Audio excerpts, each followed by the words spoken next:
Hello friends, मेरा नाम है अनुज कुमार और मैं आपको पढ़ाने वाला हूँ 10th क्लास की एसएसटी, जिसमें हम 10th क्लास में 4 बुक्स को जो है इन्वॉल्व करते हैं। जिनमें पहली बुक है contemporary India and geography. Second book है contemporary India and world second. और थर्ड बुक हमारी है democratic India and fourth book हमारी है इकोनॉमिक डेवलपमेंट। तो फ्रेंड्स, आज हम स्टार्ट करने जा रहे हैं अपनी पहली बुक का फर्स्ट चैप्टर कॉन्टेम्परेरी इंडिया यानी कि ज्योग्राफी का।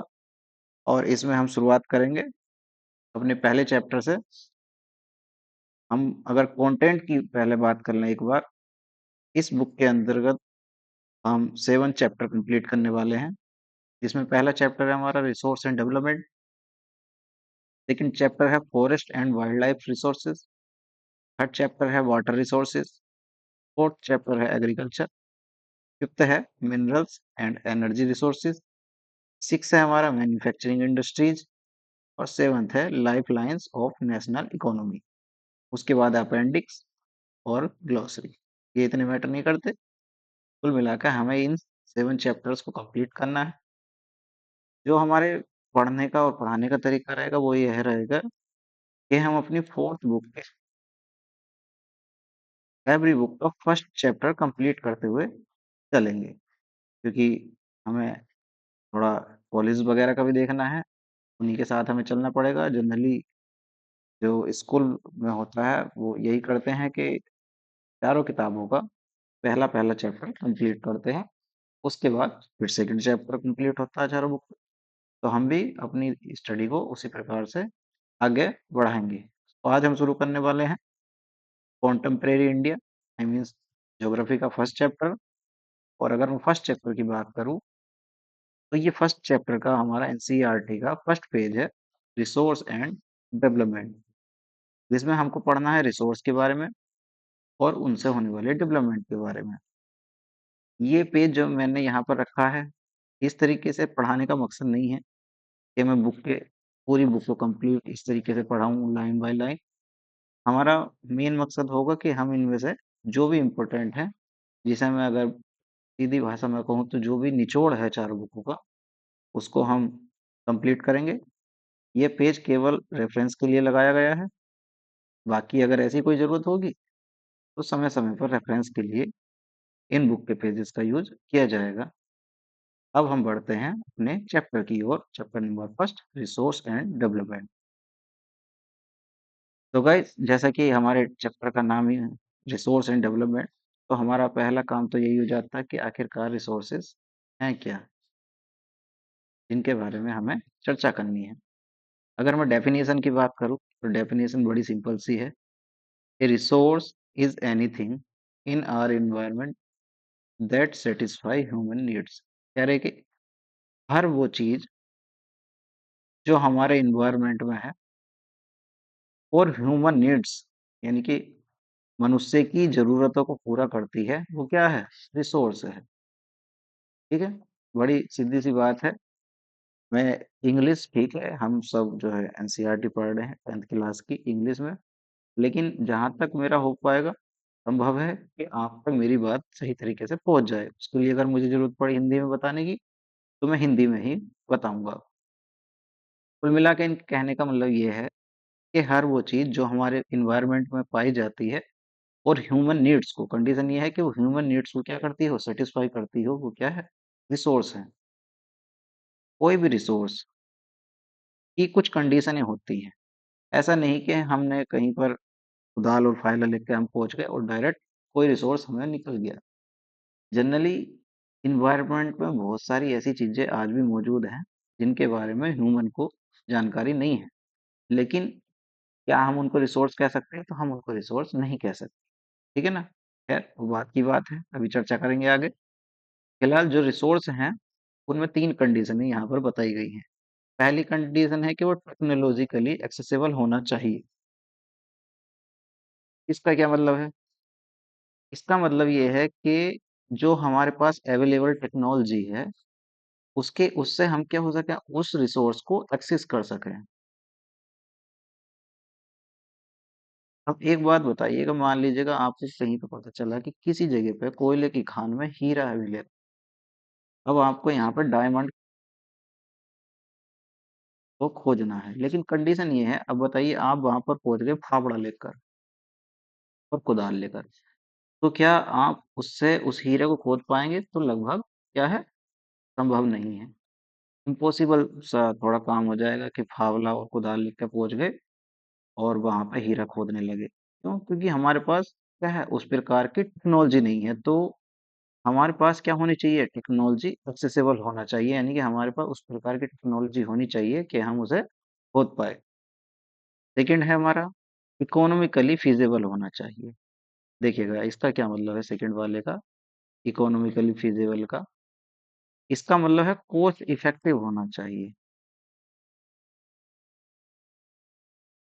वो कॉस्ट इफेक्टिव कैसे होगा? मान लीजिएगा कहीं पर आपको पता चला कि यहाँ पर जो है लोहे की खान है, आयरन की खान है, और आपने क्या करा वहां पर, और ये पता चला कि आपको यहाँ पर जो कोयला है उसकी कीमत लगभग 100 करोड़ रुपए, 100 CR है। ये तो आपने उसको खुदवाने के लिए क्या करा, टेक्नोलॉजी का इंतजाम करा। जब आपने टेक्नोलॉजी का इंतजाम करा उसको खोदने के लिए, और आपको पता लगा कि जो टेक्नोलॉजी है और जो वहां पर प्लस मैं करूँ लेबर, इनको मिलाकर आपको पता चला कि आपके खर्च हो गए कितने, तो 10 करोड़, 110 CR आपके क्या हो गए, वो हो गए, खर्च हो गए। तो क्या वो टेक्नोलॉजी आपके लिए सही रहेगी, कॉस्ट इफेक्टिव रहेगी? नहीं। तो वो क्या होनी चाहिए, इकोनॉमिकली फिजिबल होनी चाहिए। मान लीजिए कि 100 करोड़ की है का कोई हमारे पास रिसोर्स वहां पर निकलने वाला है, तो वो क्या हो, का जो कॉस्ट है क्या होना चाहिए, कम ही होना चाहिए। ऐसा नहीं कि ज्यादा के जो है आमदनी अठन्नी और खर्चा रुपया वाला मामला हो जाए। तो वो क्या होनी चाहिए, इकोनॉमिकली फिजिबल होनी चाहिए। थर्ड कंडीशन हमारी कल्चरली एक्सेप्टेबल होनी चाहिए। कल्चरली एक्सेप्टेबल का क्या मामला है, यानी कि एक्सेप्टेड बाय सोसाइटी होनी चाहिए। इसका क्या मतलब है, देखिएगा, अब मान लीजिएगा कि ये कोई यहाँ पर वन है, और यहाँ पर गवर्नमेंट ने कहा कि हमको जो है कुछ लकड़ियाँ काटनी है, ताकि, तो लकड़ी जैसा कि आप सभी जानते हैं जो वुड है वो क्या है, एक रिसोर्स है। तो गवर्नमेंट ने आदेश दिया कि आप वहां से जाकर लकड़ी काट लीजिएगा, और इनका यूज किसी काम में होगा, मान लीजिएगा फर्नीचर बनाने में होगा या कुछ भी होगा। और जब ये वनों में काटने के लिए गए, वहां पर लेबर गई, तो वहां पर क्या देखा, वहां पे क्या है, ट्राइब है। ट्राइब मतलब जनजाति वहां पर रहती है, और जिनके जो क्या है, और वो जो जनजाति है वो क्या करती है, पेड़ों की पूजा करती है, सूर्य की, सूर्य को वर्शिप करती है। अब वहां पर पहुंच गए पेड़ काटने, तो क्या बताइए, ये जो है कल्चरली एक्सेप्टेबल हो जाएगा? तो यानी कि ये क्या होगा, एक्सेप्टेड बाय सोसाइटी नहीं होगा। तो हमें इस बात का बहुत जरूर ध्यान रखने की जरूरत है कि जब हम किसी रिसोर्स को फाइंड कर रहे हैं तो उसमें क्या होना चाहिए, वो क्या होना चाहिए, एक्सेप्टेड बाय सोसाइटी होना चाहिए। ऐसा नहीं कि रिसोर्स को पाने के चक्कर में हम किसी सोसाइटी को एक बड़े लेवल पर हार्म कर दें। ठीक है, तो आई होप यहाँ तक आप सभी को क्लियर हो गया होगा। बढ़ते हैं अब अपने नेक्स्ट पेज की ओर। अब जब रिसोर्सेज हैं तो उनका क्या होगा, हमने बार बार इस बात पर ध्यान दिया कि वे क्या होने चाहिए, टेक्नोलॉजिकली एक्सेसिबल होने चाहिए, इकोनॉमिकली फिजिबल होने चाहिए, और कल्चरली एक्सेप्टेबल होने चाहिए। यानी कुल मिला के कहने का मतलब ये है कि वे क्या होनी चाहिए, ट्रांसफॉर्म उनको करने की जरूरत है। तो अब हम पढ़ेंगे ट्रांसफॉर्मेशन ऑफ रिसोर्सेज, कि किस प्रकार से हम रिसोर्सेज का ट्रांसफॉर्मेशन कर सकते हैं। तो पहले हम डेफिनेशन के बारे में थोड़ा देख लेते हैं, the transformation of natural elements.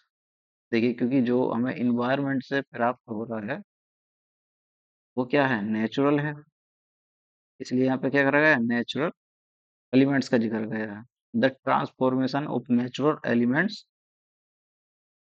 Into useful resources involve an interactive relation between, वे क्या करते हैं, यूजफुल रिलेशन होता है, सॉरी यूजफुल रिसोर्सेज होते हैं जिनमें क्या होता है, इंटरेक्टिव रिलेशन होता है। वो रिलेशन किस किस के बीच में होता है, तो वो होता है हमारे नेचर के, टेक्नोलॉजी के और इंस्टीट्यूशन के।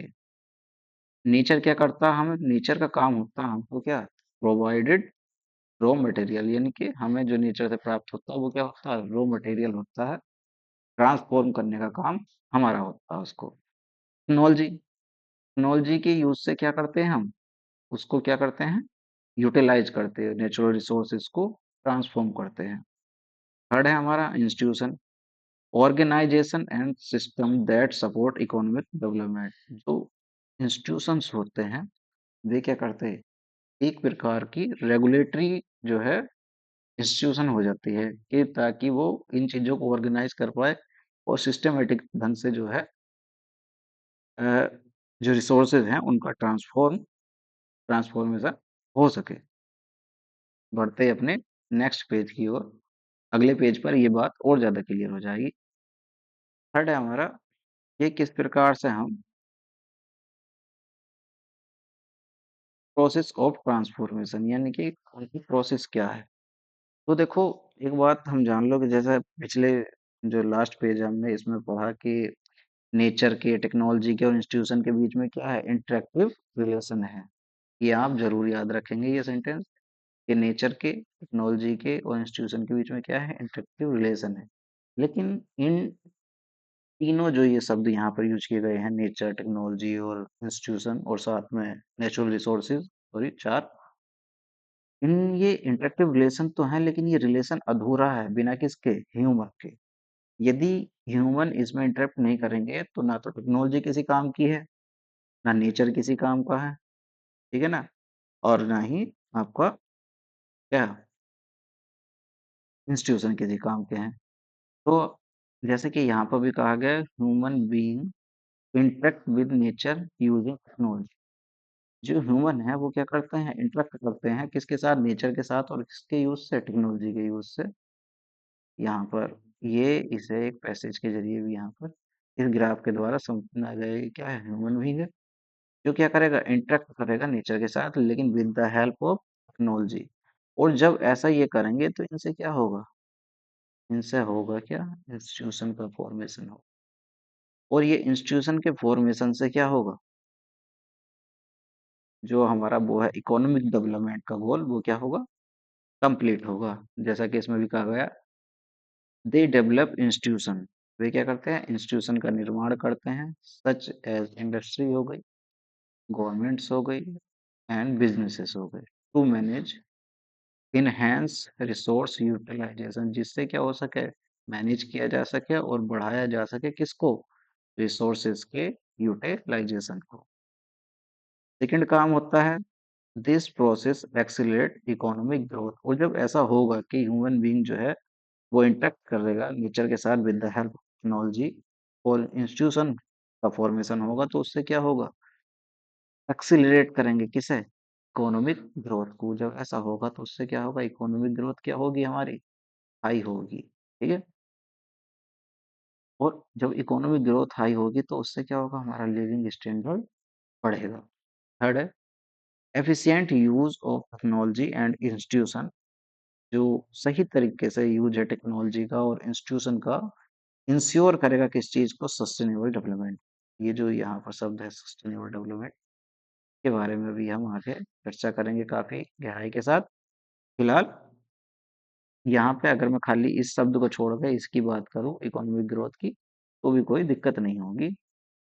while बैलेंसिंग environmental कंजर्वेशन, ताकि क्या हो सके, efficient use of technology and institution ensure sustainable development while balancing, ताकि बैलेंस किया जा सके, जबकि बैलेंस किया जा सके किसको, environmental conservation को, ताकि पर्यावरण को भी क्या हो सके, पर्यावरण को भी संरक्षित यानी कि सुरक्षित रखा जा सके, ठीक है। तो आप ये बात जरूर ध्यान रखेंगे और इस फिगर को आई होप आपको क्लियर हो गई होगी कि किस प्रकार से ह्यूमन जो है नेचर के साथ इंटरेक्ट करता है with the help of technology, और इनसे क्या होता है, इंस्टीट्यूशन का फॉर्मेशन होता है। और इसी इंस्टीट्यूशन के जब ये सारी चीजें मिल जाती हैं तो इन सब के मिल जाने से क्या होता है, हमारा इकोनॉमिक ग्रोथ क्या होती है, बढ़ती है। इकोनॉमिक ग्रोथ के बढ़ जाने से हमारा क्या होता है, लिविंग स्टैंडर्ड भी बढ़ता है। और लिविंग स्टैंडर्ड और इकोनॉमिक ग्रोथ जब बढ़ती है, साथ ही जब हम फ्यूचर जनरेशन की जो वे हैं समस्याएं या फ्यूचर जनरेशन के लिए एनवायरनमेंट को कंजर्व करते हैं, तब शब्द आता है हमारा एसडी, सस्टेनेबल डेवलपमेंट। खैर, इसके बारे में भी नेक्स्ट वीडियो में हम चर्चा करते हैं। बढ़ते हैं अभी फिलहाल आगे। अब हम पढ़ेंगे क्लासिफिकेशन ऑफ रिसोर्सेज, लेकिन मुझे लगता है कि आज के लिए इतना ही काफ़ी है। इसको हम कल ठीक से समझेंगे इसको, और उसके साथ साथ हम बात करेंगे थोड़ी सी किस पे, सस्टेनेबल डेवलपमेंट पे। आज की वीडियो में इतना ही। आई होप आपको समझ में आया होगा, और अगर वीडियो अच्छा लगे तो लाइक करना और कमेंट करके ज़रूर बताना कि किस प्रकार के और सुधार की ज़रूरत है, ताकि हम अपने कंटेंट को और बेहतर कर पाएँ, ताकि आपकी समझ में अच्छे से आए। मिलते हैं फिर से एक नई वीडियो के लिए, तब बाय बाय।